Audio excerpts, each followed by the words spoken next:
Stéphane Bern est un garçon cultivé. Sa mémoire est phénoménale. Il n'a au fond qu'un seul défaut qui lui joue des tours dans l'épreuve du quiz. Il est trop sensible. Et quand j'écoute l'hymne à l'amour, je pleure. Hélas pour lui, chaque après-midi vers 5h-10, ce n'est pas Piaf qui surgit face à lui, mais Clémentine Portier-Kaltenbach, et l'hymne à l'amour se transforme en hymne à la loose. Jouons à Burn to be Alive. Stéphane, la première question est pour vous. C'est très méchant tout ce que vous avez C'est dit. c'est vil. Ça, même. j'ai le cœur brisé. Oui, vous m'avez l'air d'avoir le cœur bien brisé. Tiens. Joe Dassin est mort à 41 ans. On est au cœur de l'histoire. Hein. Et il est mort à 41 ans d'un infarctus du myocarde à Papette. Ne cherchez pas de contrepétrie, il n'y en a pas. Est-ce que Joe Dassin a vécu suffisamment pour se faire un café en capsule? Oui ou non? Oh, magnifique question. Alors, il est mort en quelle année, vous avez dit?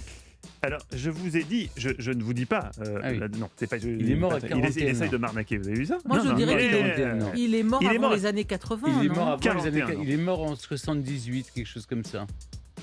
Je vous laisse je crois. chercher. Non, je crois pas, parce que les capsules, c'est. Oui, mais regarde le coup du fax l'autre jour, là. Tu Ouais, te je souviens, sais. le fax créé en 1842 Souviens-toi avec le le fax de Soissons. avec le télégraphe, là. On s'est fait avoir. Et les hein. SNCO, par exemple, avant les capsules. Les placements produits. Ah, regarde, Allons-y. puisque les Envoyez les filtres SNCO. Melita ont été inventés par Les filtres Melita Melita. Bern. Melita, très bonne marque. hein. Très bonne. Oui, Ça mais fonctionne par très bien. exemple, Alors, avant qu'il y ait les petites capsules les capsules Nespresso. Bon, avant, il y avait, vous savez, ces machines Les SNCO. percolateurs. Oui, alors on mettait c'est Bien des sûr, capsules c'est aussi, pas mais c'est vraiment des sachets. capsules. C'est Ouais. les années 90. Moi, je pense que là-dessus, oui. Non, ouais. il était mort avant. Joe était mort Ouais, avant, ouais. donc la réponse, c'est non. Non. Vous avez perdu. Vous avez perdu, et pourtant c'est pas faute de vous avoir aidé, hein, Clémentine. Vous avez dit, souviens-toi du fax. Parfois, entre l'invention elle-même, Stéphane, et la commercialisation de l'invention, il se passe un temps fou. Oui, mais moi, je suis l'auditeur lambda. Oui. Dans ma voiture, chez moi, je me dis, oh, bah non, c'est pas possible. C'est Voilà. pas possible, et pourtant c'est possible. Joe Dassin meurt à 41 ans. Il est mort en 1980. Ah, voilà. Et Ça, le j'avais dit ça. café en capsule a été inventé en 1976 par Éric Favre, ingénieur chez Nestlé. Il faudra attendre quelques années pour que ça soit commercialisé. Ok, j'ai faux. Question numéro 2 pour vous, Clémentine. Le bonheur, c'est le plaisir sans remords. Socrate. Comme beaucoup parmi nous, avant d'être philosophe, Socrate a eu un premier métier. Il a été maître nageur dans la ville de Péréma, près d'Athènes. Vrai ou faux? Alors écoutez, je ne pense pas que Socrate ait pu être spécifiquement maître nageur, mais est-ce qu'il a été dans une palestre où il enseignait le sport à de jeunes zéromènes? C'est une chose qui est tout à fait possible. Il était tellement occupé de questions de maïeutique et de formation des esprits. Et de jeunesse aussi. Et après tout, mens sana in corpore sano, je dis oui, Socrate était maître nageur. C'est un oui franc et massif, Vous avez perdu. et c'est perdu. Mais Socrate, j'aime quand vous êtes enthousiaste comme ça, et d'un coup, la sanction tombe. Non, alors Socrate a eu un autre métier que philosophe, si tant est que philosophe c'est un métier, c'est plutôt un art de vivre. Avant de se consacrer en tout cas pleinement à la philosophie, Socrate a été sculpteur pendant plusieurs Je années. l'ignorais, tout à Et fait. quel était le métier de la mère de Socrate? La mère de Socrate. Bon, elle n'avait pas de métier, la Ben merde. si, Ben, et c'est pour ça que la maïeutique, la mère de Socrate était sage-femme. accoucheuse. Oui, elle Ouais. accouchait, effectivement. Et c'est pour ça qu'on a fait un parallèle très avec bien. lui. Donc Socrate était sculpteur. Et Il a est-ce été sculpteur. Est-ce que des œuvres de Socrate nous ont été conservées? Et vous pouvez les admirer chez Stéphane, dans ce qu'il a appelé sa petite galerie des glaces. Ah, non. Question numéro Mais- 3. Vous pour pensez que vous, des gens vont croire Stéphane. tout ce que vous Oui, dites? il y aura toujours des gens. Vous savez, on a Et déjà voici parlé. Il y a l'Apollon quand même- du belvédère de Socrate. Quand vous pensez que sur votre page Wikipédia, il est écrit que vous descendez de Robespierre, tout ça, parce que vous avez Oui, une pub au second il a une degré. piéta qui a été faite par Socrate en bois. Donc les gens peuvent le... Il y en a toujours qui le croiront. Question numéro 3 pour vous, Stéphane. Le 1er décembre 1953, la planète Terre s'arrête de tourner. C'est la sortie du premier numéro de Playboy, avec en couverture Marilyn Monroe. Qui n'a jamais fait la couverture de Playboy? Amanda Lear, Romy Schneider, Barbara Streisand et Marie-France Garot. Attention, peut y en avoir plusieurs. Qui n'a jamais fait la une de Playboy? Alors, je sais que Marie-France Garot l'a faite. Ça avait fait scandale déjà à l'époque. C'est pas le genre. Honnêtement, j'ai rencontré Barbara Streisand. C'est pas le genre. Ah, Pas le c'est genre. vrai, ça c'est pas malin. le genre. ça. Elle est. Et comme ça, Barbara Ah, Streisand. c'est- Là, si vous ouais. suivez sur Europe1.fr, Elle- une très belle imitation de elle grimace est- de Barbara Streisand. Non, elle est dure. Elle est dure. C'est pas. Ouais. Pas du genre à poser pour Playboy, hein, les cuisses ouvertes. Alors, vous Euh, répondez.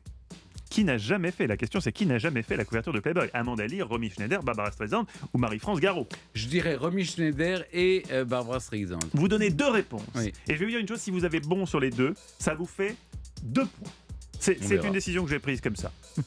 Vous avez, et ça devient une habitude, encore perdu. Et donc vous avez 2 points en moins, puisque Oh, ça non. marche dans les 2 sens. Ça marche dans les 2 sens.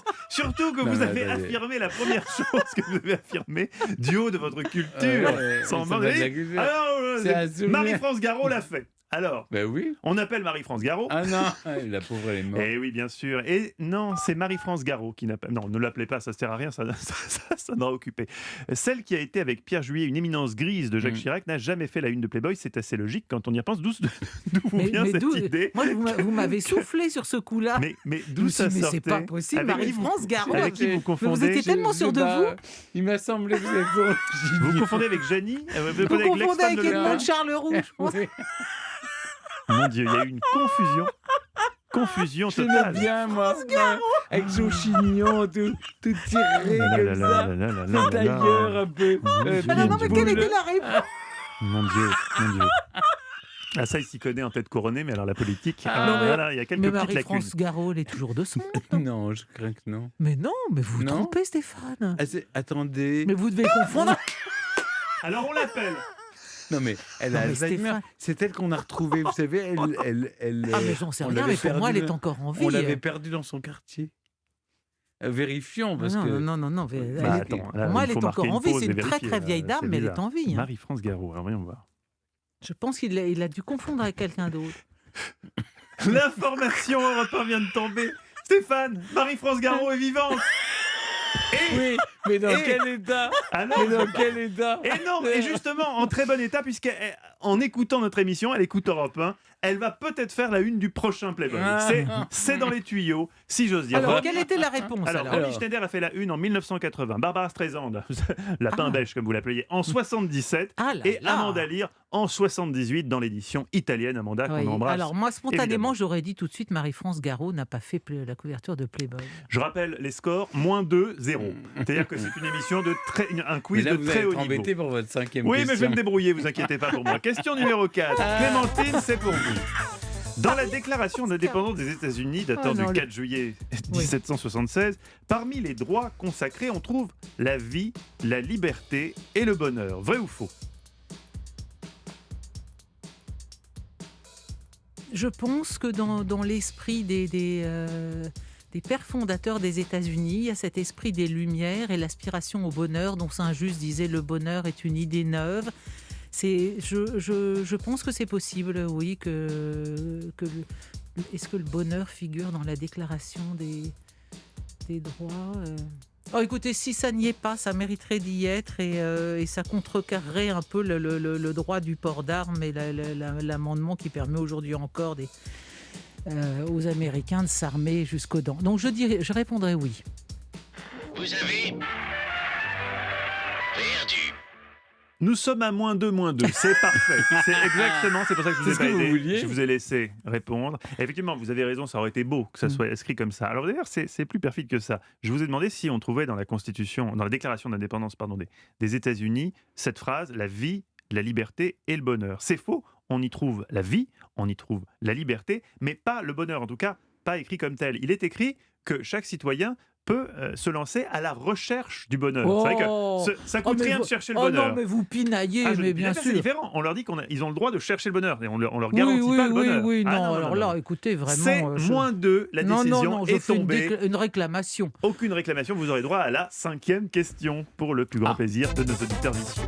En 1990, 2 journalistes américains se sont livrés à une expérience étonnante sur des personnalités multimillionnaires.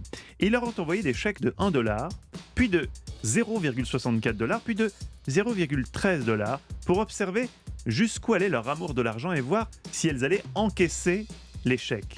Le chèque de 13 centimes n'a été encaissé, de 13 cents, puisqu'on est aux États-Unis, n'a été encaissé que par une seule personnalité. Laquelle? On est en 1990, les chèques ont été envoyés Steve Jobs. à des millionnaires. Attendez, je vous donne des noms. Je vous donne des noms. Je vous donne des noms. 3 possibilités. Qui a encaissé le chèque à 13 cents? Donald Trump, Clint Eastwood ou Frank Sinatra?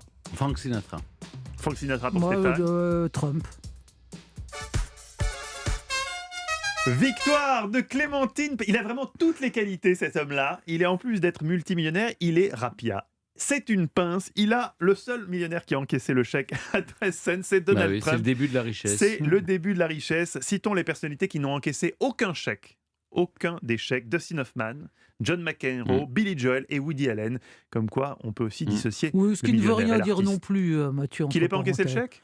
Bah quand même. Alors, encaisser le chèque, ça veut dire prendre une enveloppe, trouver un timbre et dépenser Eh bien autant oui, en oui, c'est vrai. acheminement C'est que dépenser davantage en acheminement et en papeterie que. Ça en dit long sur la... Oui. Mais parce qu'il n'a pas vu passer ce chèque, ça ne tient pas de vous, votre histoire. C'est aussi saugrenu que Marie-France Garot en une de Playboy. Non, mais En les gars, là. attaquant l'intérêt même au cœur de ce quiz, vous venez de perdre votre point. C'est Stéphane Bern qui remporte le quiz à la surprise générale, car lui n'a pas contesté la qualité des questions. Prenez-en de la graine, Kaltenbach.